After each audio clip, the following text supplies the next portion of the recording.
Subscribe कीजिए PC study को और दबाइए इस बेल आइकन को हमारी लेटेस्ट एजुकेशनल वीडियोस सबसे पहले देखने के लिए। ये है नेशनलिज्म इन इंडिया का पार्ट 2। तो बातें नॉन कॉपरेशन मूवमेंट को स्टार्ट करने की हो रही थी और गांधी जी ने अपनी बुक हिंद स्वराज 1909 में लिखा था कि इंडिया में ब्रिटिश रूल इंडियंस के कॉपरेशन के वजह से इस्टेब्लिश हुआ है और इंडियंस के कॉपरेशन के वजह से ब्रिटिशर्स अब तक इंडिया पे रूल कर रहे थे। अगर इंडियंस ब्रिटिशर्स के साथ कॉपरेट करना बंद कर दे तो ब्रिटिश रूल जल्द ही खत्म हो जाएगा और स्वराज मिल जाएगा। पर स्टार्टिंग में कांग्रेस नॉन कॉपरेशन मूवमेंट के अगेंस्ट थी क्योंकि नॉन कॉपरेशन मूवमेंट में इलेक्शंस को बॉयकॉट भी करना था और कांग्रेस इस काउंसिल इलेक्शन को बॉयकॉट नहीं करना चाहती थी जो नवंबर 1920 में होने वाले थे और कांग्रेस को लगा कि इससे बहुत ज्यादा वायलेंस होगा और इसीलिए कांग्रेस नॉन कॉपरेशन मूवमेंट को सपोर्ट नहीं करना चाहती थी। पर दिसंबर 1920 में कांग्रेस ने नागपुर सेशन में नॉन कॉपरेशन मूवमेंट को अडॉप्ट कर लिया। तो अब हम ये देखेंगे कि अलग अलग कम्युनिटीज ने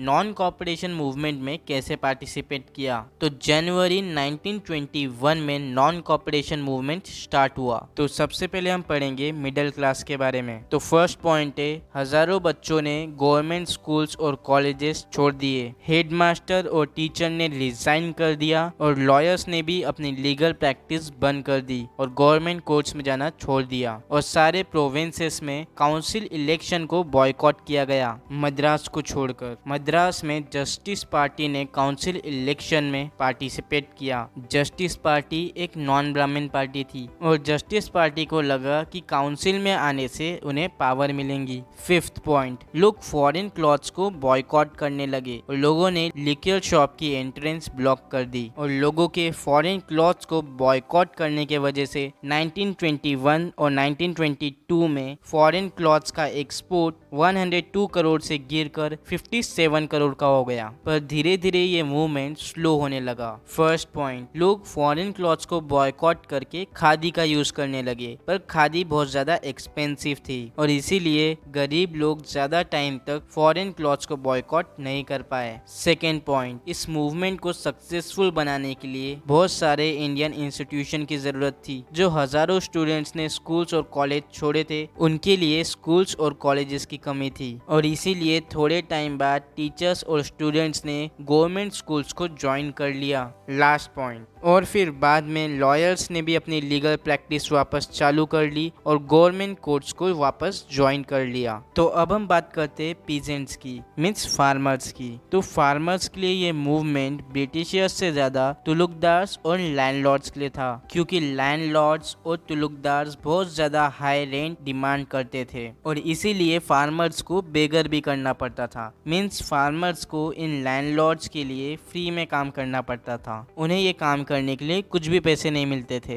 तो ये तो थी पीजेंट्स मीन्स फार्मर की प्रॉब्लम्स। अब हम देखेंगे कि पीजेंट्स की डिमांड्स क्या थी। तो पीजेंट्स की फर्स्ट डिमांड थी कि रेवेन्यू को रिड्यूस किया जाए। सेकेंड, बेगर को अबॉलिश किया जाए, मीन्स उन्हें जो ये फ्री में काम करना पड़ता था उसे अबॉलिश किया जाए। और थर्ड, ऑपरेसिव लैंडलॉर्ड्स को सोसाइटी से बॉयकॉट किया जाए। तो अब हम देखेंगे कि अपनी डिमांड्स को पूरी करने के लिए पीजेंट्स ने कौन कौन से प्रोटेस्ट किए। फर्स्ट, पीजेंट्स ने लैंडलॉर्ड्स को वॉशरमैन और बार्बर जैसी सर्विसेज देना बंद कर दिया। सेकेंड, पीजेंट्स ने तुलुकदार्स और मर्चेंट्स के घरों पर अटैक कर दिया। थर्ड, बाजार लूट लिए गए। और फोर्थ, अवध में पीजेंट्स को बाबा रामचंद्र ने लीड किया। और फिफ्थ, अक्टूबर 1920 में नेहरू जी ने और बाबा रामचंद्र ने ओध किसान सभा को फॉर्म किया। अब हम पढ़ेंगे ट्राइबल पीपल्स के बारे में। तो सबसे पहले हम इनकी प्रॉब्लम्स देखेंगे। तो ट्राइबल पीपल्स की फर्स्ट प्रॉब्लम थी कि कॉलोनियल गवर्नमेंट ने फॉरेस्ट एरिया को उनके लिए क्लोज कर दिया था जिससे वो अपने कैटल्स मतलब गाय बकरियों को ग्रेज नहीं करा पाते थे और उन्हें फॉरेस्ट से